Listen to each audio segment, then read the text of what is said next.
Hey, Josh Tigg, Running T Farms.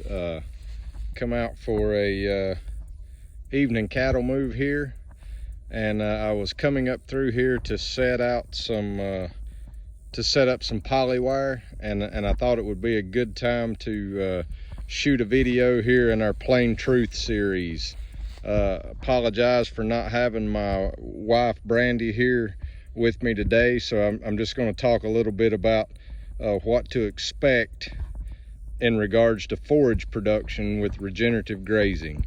And we're standing in a patch here. I don't know if you can see, it's about roughly 60 yards wide across, and it's probably, I don't know, it's probably close to 1,000 or 1,100 feet long. So it's a very narrow strip of pasture here that in the past would have been in some type of, in many years past, it would have been in some type of a crop production, because it's terraced. There's terraces running all the way across this, and it is reasonably steep. This is it's the very kind of back corner of this farm. It's pretty remote, and it doesn't have great access to it. So I would say historically, and the managers prior to us being the managers would have not been able to get back here to spread any type of fertilize or chicken litter. If they did, it would have been extremely rarely, probably just due to access, multiple creek crossings through some kind of soggy places. So it would have been, they would have had to catch conditions just right to get back here. But just looking at what kind of forage we're growing here, I would say it was highly unlikely. But I'm gonna give you my opinion here on what's going on. We'll have a look here at the forage we're growing. So you can see there we've got some broom sedge, plenty of dog fennel. We do have pretty good grass down in here. This will be the first time the cattle are all the way down at the very bottom edge of this, and we're going to be working our way up here away from our water source. We have mowed this probably in late September.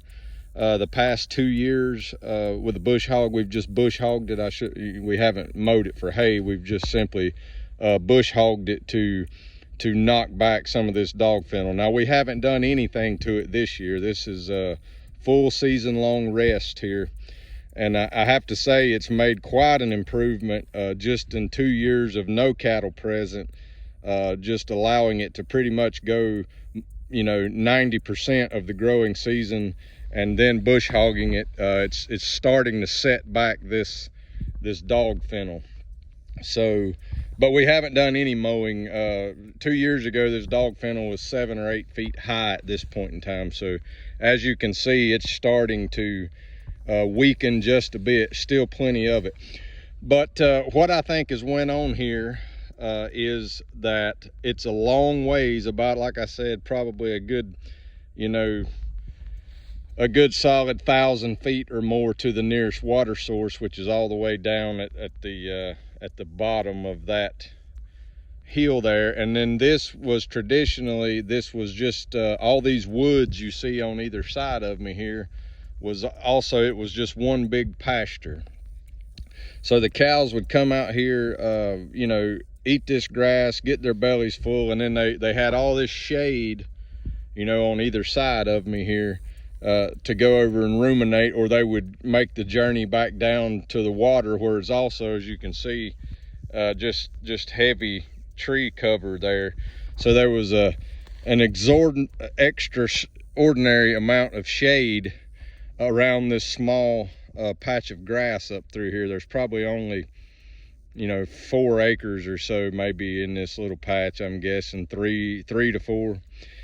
So they've moved all the nutrients off of this grass. That, in conjunction with the farming that had happened many years ago, tillage, because like I said, there's terraces in here where they had terraced this ground because they were farming it. And so it's just a very poor soil situation there.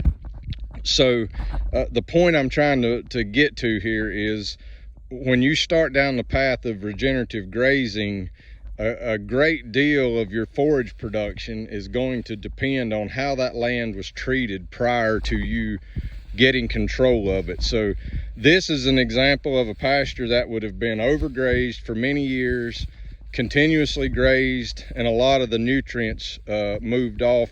This is season-long stockpile, and there's probably somewhere between 120, maybe 150 cow days per acre available right now, and that's a full growing season on this forage.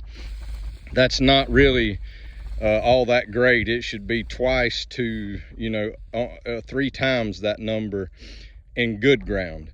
But because of past treatment of this ground, that's all that we can expect out of it, and it is trending in the right direction. We're seeing a lot tighter plant spacing, weakened dog fennel. As you can see, there's still a lot of it.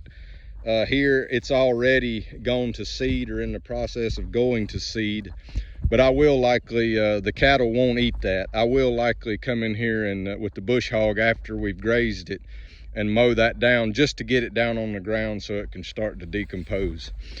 But so, when you're first getting into this, some people say, oh, you can run, you change your management, you're just going to have grass running out your ears and you're going to need more cattle. And that can be true, but it's not likely to be true depending on what kind of system you're coming out of. So if you're coming out of 50, 60 years of an overgrazing situation with no fertility added back, it would take 2.5 acres of this just to keep one cow, which I know some of you guys watching from drier climates out west, you would love to have that, but we can do much better than that. We can we can run twice that much. We can run a cow on about 1.25 acres here with 365-day grazing. So this land is about half as productive as it could be. Give us a little time and we'll get this kind of whipped into shape, I hope.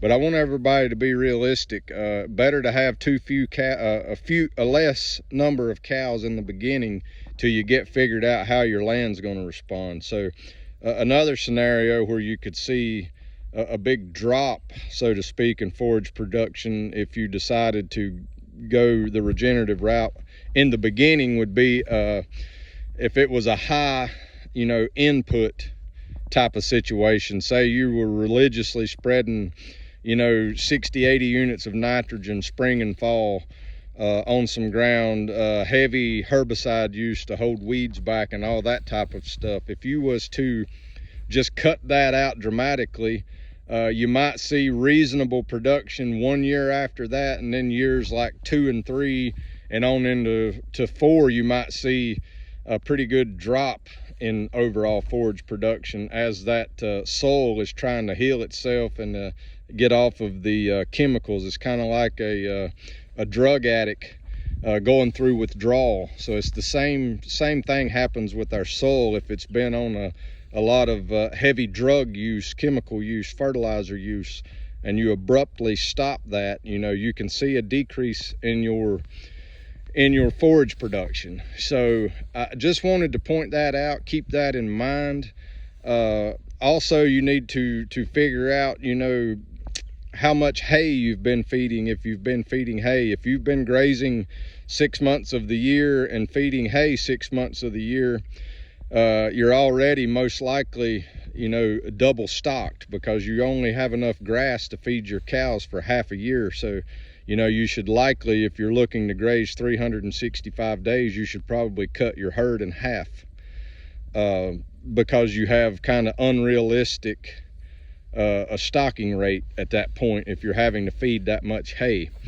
Now you can improve your stocking rate greatly in the beginning simply by better forage utilization. That's a biggie. You can kind of overcome a decrease in overall forage production in that first year or two with much better forage utilization, high harvest efficiency grazing, not wasting your forage. So if you was, say only feeding hay 30 days most years, sometimes 60 days, and you switch to a good, non-selective grazing program where we're utilizing our forage very well, your stocking rate's probably going to be all right. You can overcome the little bit of dip in forage production that first year or so due to just utilizing your forage much better. If you're coming out of a system where you've already given up all the inputs, maybe you've been doing selective rotational grazing or something like that, and you're coming over to start some non-selective grazing, I would still, ask myself how much hay had I been feeding, and do a little bit of figuring there as a percentage. Maybe I need to cut back a few head if I'm striving for 365-day grazing. But if you've already eliminated those inputs and you've likely given your soil time to start doing some stuff on its own, you could see similar forage production that first year, but through better grass utilization, you can probably maintain the same number of cattle without any hay feeding. So that would be a good way to start. And as you implement non-selective grazing for several years with the long rests on part of your farm and very good grazing management, you're going to see that overall forage production increase drastically. But it's going to take 3 or 4 years to get that fully in swing, and the more chemicals and drugs that your land and cattle have been exposed to, the longer that can take. So I want everybody to keep in mind, just because you make the change today to regenerative agriculture, it does not make you drought proof. It does not make you automatically be able to run twice the number of cows you had before. Very likely the opposite will be true. You will probably need to get rid of a few cows. If you're feeding hay 4, 5, 6 months out of the year, you're likely overstocked. So you need to get those stocking rates in sync with reality, and be aware of what you're doing. You will make a great strides in your forage production as you go down this road 4, 5, 6 years, but man tends to be a little more impatient, and they expect instant results, and that's not the case. And then you hear a lot of people that says, oh, if you switch to regenerative agriculture, you're just about drought proof. That's simply not true. I don't care what type of management you do. When you don't get any rain, you just don't grow any grass, after it gets to a point. Now, what I will say is that when you do get some rain, the response to that rain is quite dramatic when you've got good management. So through non-selective grazing and high utilization of your forage, you're moving across your farm much slower pace, so it gives you a lot more time to catch some rain. And then also we'll have large amounts of the farm stockpiled, so we know that we always have a buffer if we get into a drought. Gives us some time to make a couple decisions about selling some animals or anything that we might need to do. We've got time to do that because we've got grass. But just wanted to cover those few points there. Overall forage production is greatly going to be dependent upon prior management before you start down this road. The more chemicals, the more herbicides, the more fertilizers. If you abruptly quit that, you don't expect miracles in the first year, because they're not going to happen. So you gotta keep that stocking rate in sync with reality. You don't want more cows than you can feed with the grass that you can grow. So we know we can grow more grass with good grazing management. That is true, but it does take several years to get everything primed and going.